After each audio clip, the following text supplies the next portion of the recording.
À 9 ans, Pastel fait des crises de panique et laisse ses nouveaux propriétaires complètement désemparés. Le comportementaliste Renaud Subra est appelé à la rescousse. C'est un cheval qui aurait a priori des crises de panique, c'est-à-dire qu'il panique au vent, il panique quand il est coincé, il panique quand il est bloqué, il peut paniquer dans un box, dans un abri. C'est très compliqué pour un cheval de randonnée qui doit voyager et s'adapter à toutes sortes de situations. Alors là, c'est le premier contact. L'idée, c'est de faire en sorte que le cheval déjà nous accepte assez rapidement. Et tout de suite, on essaie de le mettre dans notre incident. C'est-à-dire qu'il ne doit pas regarder à l'extérieur, doit être centré sur la personne qui le travaille. Il faut que tout ça se fasse en toute confiance. Et ce qu'on va chercher très très tôt, c'est la confiance. Donc rapidement, on lâche et on regarde.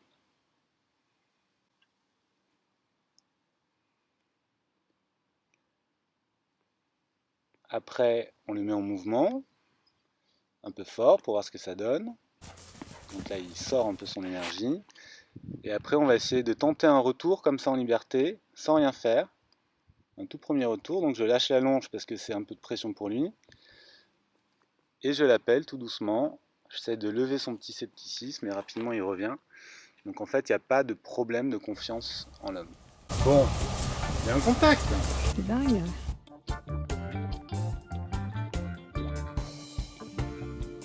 Par contre, il est collé. Un peu trop pour un premier contact, donc ça c'est un petit brin d'anxiété, je pense.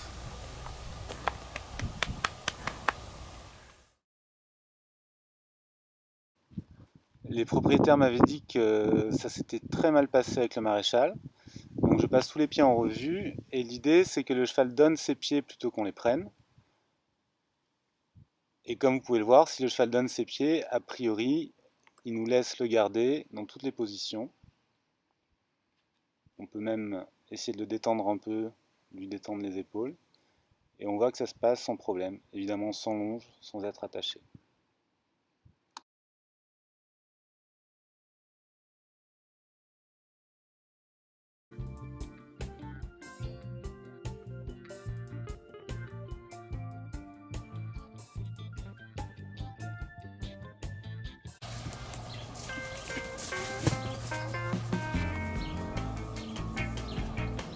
Alors en fait, il est d'une finesse extrême ce cheval. Je ne sais pas si tu as pu constater. Oui. C'est-à-dire que notre position est très importante, ça on le sait, mais surtout les intentions qu'on a. C'est-à-dire que dès qu'on monte un peu, lui il monte 10 fois plus. Voilà, c'est ça. Et là on a vu, il a glissé, Oui. il s'emballe, il se tient plus, il n'y a plus d'équilibre.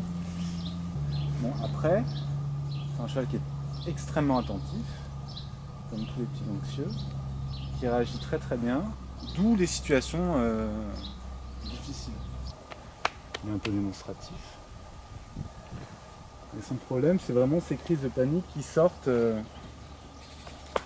sans prévenir et qui, à mon avis, sortent toujours dans une situation de blocage. Nouveauté plus blocage égale survie égale je pète. Je pense que s'il se retrouve bloqué, ce cheval, on va aller voir. Donc voilà, typiquement, je vais l'encadrer.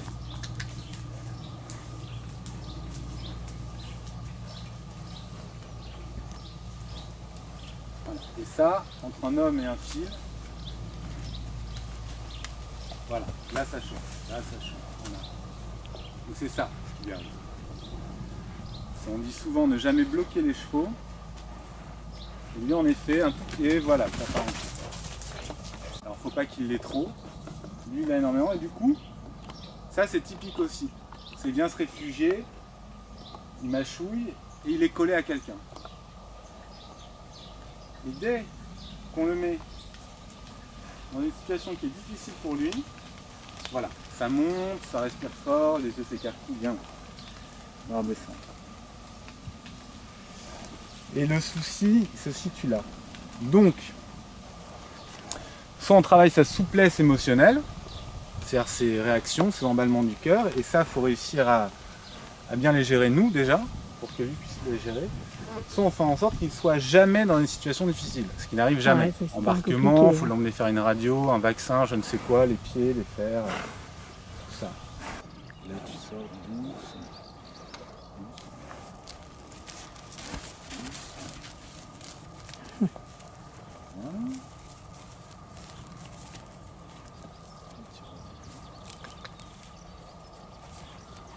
Là, voilà.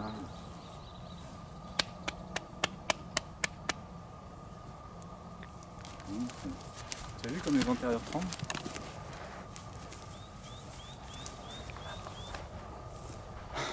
Quelle aventure! C'est-à-dire que dès qu'il est bloqué en fait, ben ça monte. Et ça c'est l'ADN du cheval, hein, rien contre. Travailler, il faut lui faire passer des choses un peu étonnantes, lui faire vivre tout un tas de situations. Et surtout, s'en sortir avec brio. Donc c'est ce qu'on va essayer de faire tout doucement. J'ai jamais vu un seul cheval vraiment méchant. Difficile oui, mais méchant non. Et celui-ci c'est un cas qui illustre tout à fait ça. C'est-à-dire que c'est un cheval qui fonctionne comme un cheval, très fort peut-être, qui a une difficulté qu'il faut pouvoir prendre en main. Et en effet, si on ne la prend pas en main, si on l'abandonne là-dedans, ça devient un cheval méchant qui casse, qui tape parce qu'il veut s'échapper. Il faut savoir que les chevaux qui sont en situation de crise de panique, comme ça, ils pourraient se tuer. C'est-à-dire qu'ils peuvent se jeter dans le vide, se jeter contre un arbre, se jeter contre un mur. Pour eux, c'est pas un problème. Le but, c'est échapper à ce qui génère là du stress. La solution mécanique, c'est prendre la fuite. Et si la fuite est empêchée par un vent, un mur, une longe, quelqu'un, là, il casse tout, il s'en va. La solution? Donc la solution, c'est de lui faire passer tout un tas de petites épreuves, de le faire réussir dans ces épreuves, qui sont nouvelles, inattendues, un peu complexes, de le prendre en charge, parce qu'on a besoin de les prendre en charge, effectivement, c'est-à-dire que seuls ils ne valent rien, c'est-à-dire qu'ils sont obligés de s'en remettre à quelqu'un. Donc porter la situation, les accompagner dedans, les sortir victorieux de cette situation, montrer qu'ils peuvent avoir une montée de stress, mais vivre ce qu'il y a à vivre pour autant et en sortir victorieux. N'est-ce pas mon grand?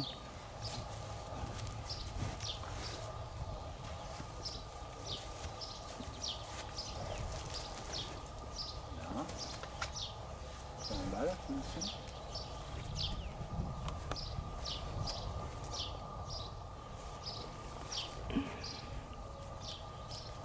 Donc là typiquement cheval bloqué. Ouais. Donc soit il va se projeter en avant, soit il va chercher des solutions partout. Ouais. Et le but du jeu, c'est simplement de passer sous ses fils. Voilà, bien. Voilà. Formidable. Il a un peu fui, on va recommencer. C'est bien. Donc on va lui refaire passer. Il a un peu moins fui, on fait ici. Et on repart.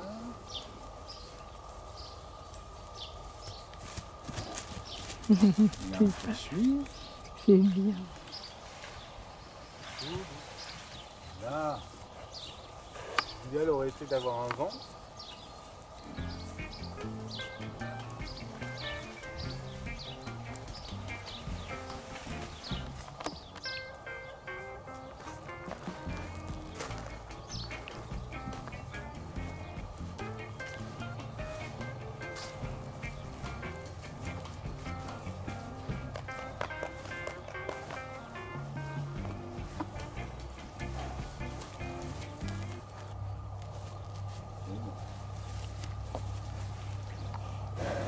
Très bien. T'as vu cette surprise, hein?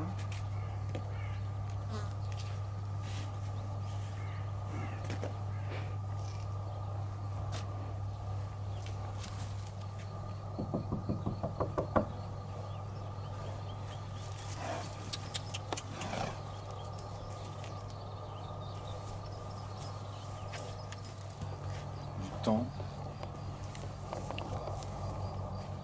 Et surtout rien vouloir à tout prix.